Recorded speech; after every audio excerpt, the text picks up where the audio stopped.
नमस्कार, मैं रीता उपाध्याय प्रयागराज से आपको कहानियाँ सुनाती हूँ।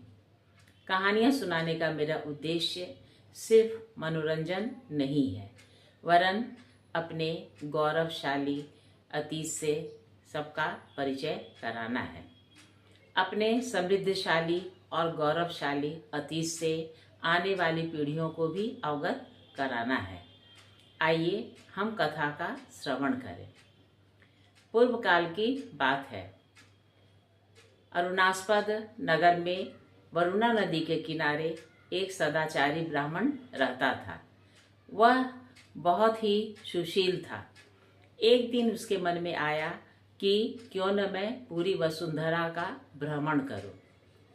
उसके घर में एक दिन एक अतिथि आया जो बहुमूल्य औषधियों का ज्ञाता था और उसके प्रभाव का भी वह सिद्धस्थ पुरुष था। उसने मंत्रों में भी सिद्धि प्राप्त की थी। उसने विश्व वैचित्र्य दर्शन और अपने मंत्र एवं औषधि के प्रभाव की बात कही। उसकी ऐसी बात सुनकर ब्राह्मण ने बड़े आदर से उससे कहा, भगवान, आप अपने मंत्र और औषधि के दान से मुझ पर भी ऐसी कृपा करें, क्योंकि इस विस्तृत पृथ्वी के दर्शन के लिए मेरे हृदय में बड़ी अभिलाषा उत्पन्न हो रही है। यह सुनकर उस उदार हृदय अतिथि ने अपने आतिथेय का उस ब्राह्मण देवता को पाद लेपन की औषधि दी। उन्होंने जिस दिशा में भ्रमण के लिए कहा, उस दिशा को बड़े प्रयत्न पूर्वक अभिमंत्रित भी कर दिया।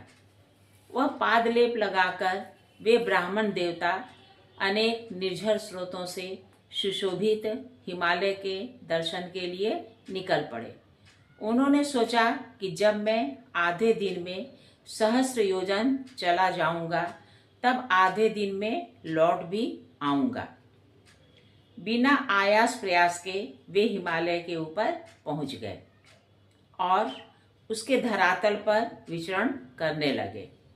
उनके पैरों के दबाव से बर्फ पिघलने लगी, जिससे दिव्य औषधि से बनाया गया उनका पादलेप धुल गया।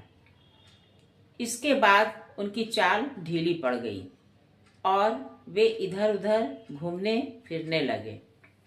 अपने परिभ्रमण में उन्होंने हिमवान पर्वत के शिखरों का दर्शन किया, जो अत्यंत मनोरम थे। हिमवान का दर्शन कर लेने के बाद वे ब्राह्मण देवता यह सोचकर कि अगले दिन फिर आकर देखूंगा, अपने आवास स्थल पर लौटने की चिंता करने लगे। किंतु उनका पादलेप नष्ट हो गया था और वे घर से बहुत दूर निकल आए थे। वे सोचने लगे कि यहाँ रुकने पर मेरे धर्म कर्मानुष्ठान की हानि हो जाएगी, क्योंकि यहाँ अग्निहोत्र प्रभृति कार्य कैसे किए जा सकेंगे। इस प्रकार सोच विचार में पड़े थे। वे ब्राह्मण देवता हिमालय पर चक्कर लगाते रहे और अपने पादलेप की औषधि के शक्ति के नष्ट हो जाने के कारण बड़े विह्वल थे। उसी समय एक दिव्य अप्सरा ने, जिसका नाम वरुथिनी था, इधर उधर भ्रमण करते हुए उन ब्राह्मण मुनि को देखा। उन द्विजवर को देखते ही उसका हृदय उसके प्रति आकर्षित हो गया और वह उन पर तत्काल अनुरक्त हो गई। वह सोचने लगी कि अत्यंत रमणीय रूप वाला यह कौन पुरुष है। यदि इसने मेरी उपेक्षा नहीं की तो मेरा जन्म सफल हो जाएगा। उधर जब उस ब्राह्मण देवता ने उस सुंदरी वरुथिनी को देखा, तब आवश्यक औपचारिकता के साथ उसके समीप आकर उससे बोले, तुम कौन हो और यहाँ क्या कर रही हो? मुझे यह उपाय बता दो जिसके सहारे मैं अपने घर पहुँच जाऊँ, जिससे मेरे समस्त धर्म कर्मानुष्ठान में कोई क्षति न पहुँचे।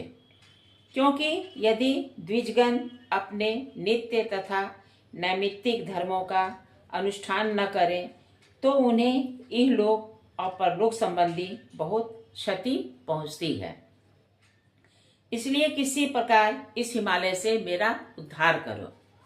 बरूथनी बोली, भगवान, मैं मौली कुमारी हूँ। मेरा नाम बरूथिनी है। मैं इस रमणीय महापर्वत पर निरंतर विहार किया करती हूँ। मैं तो आपके दर्शन मात्र से आकर्षित हो चुकी हूँ, अब आपके वश में हूँ। यहाँ जब आप मेरे साथ रहेंगे तो मैं आपके लिए माल्य, परिधान, अलंकार, सुख भोग, भोज्य पदार्थ और अंगराग सबकी व्यवस्था करूँगी। यहाँ किन्नरों की वीणा और वेणुओं की मधुर ध्वनि सुनने को मिलेगी। उनका मनोरम संगीत आनंद देगा और यहाँ की वायु का संस्पर्श अंग प्रत्यंग को आह्लादित करेगा। यहाँ आप कभी भी जरावस्था में नहीं पहुँचेंगे। यह भूमि देवभूमि है। यहाँ निवास करने से यौवन काल की अवधि बहुत बढ़ जाती है। ऐसा कहकर प्रेमातुर कमल नैनी बरूथिनी ने कृपा कीजिए कि मधुर ध्वनि के साथ सहसा बड़ी उत्कंठा से उस ब्राह्मण का आलिंगन कर लिया।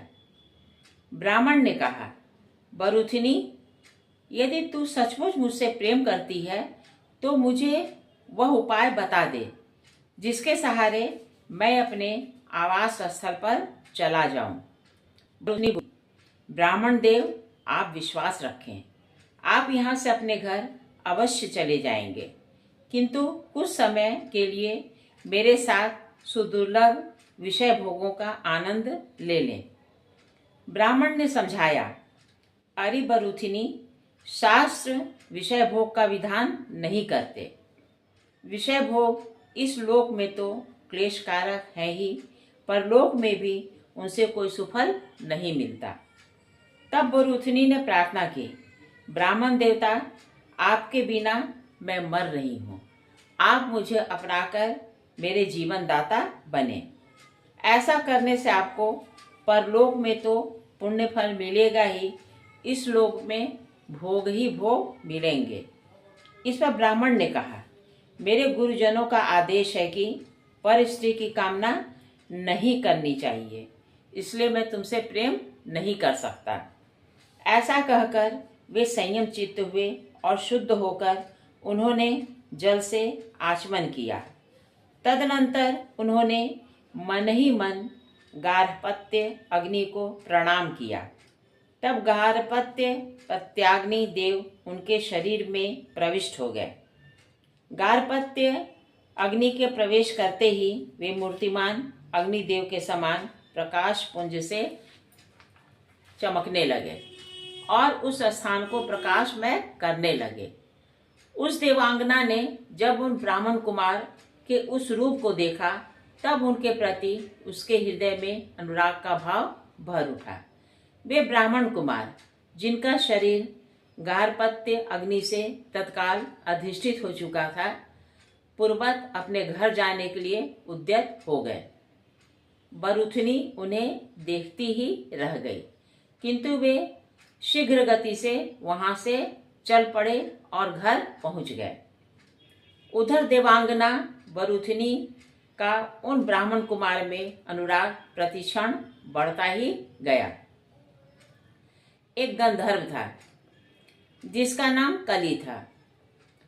वह उस देवांगना में बड़ा अनुरक्त रहता था, किंतु उसने उसे पहले ही तिरस्कृत कर दिया था। गंधर्व ने बरूथिनी को उस अवस्था में देखा तो वह सोचने लगा, क्या बात है जो इस पर्वत पर यह गजगामिनी देवांगना बरूथिनी निश्वास वायु के झोंकों से मलिन मुखी लग रही है। पता नहीं किसी मुनि के शाप से यह दीनहीन हुई है अथवा अपमानित हुई है, क्योंकि इसका मुख नेत्रों से अश्रु जल के गिरते रहने से गीला हो गया है। इस प्रकार कली गंधर्व उत्सुकतावश बहुत देर तक अप्सरा बरूथिनी की दुर्दशा पर सोच विचार करता रहा।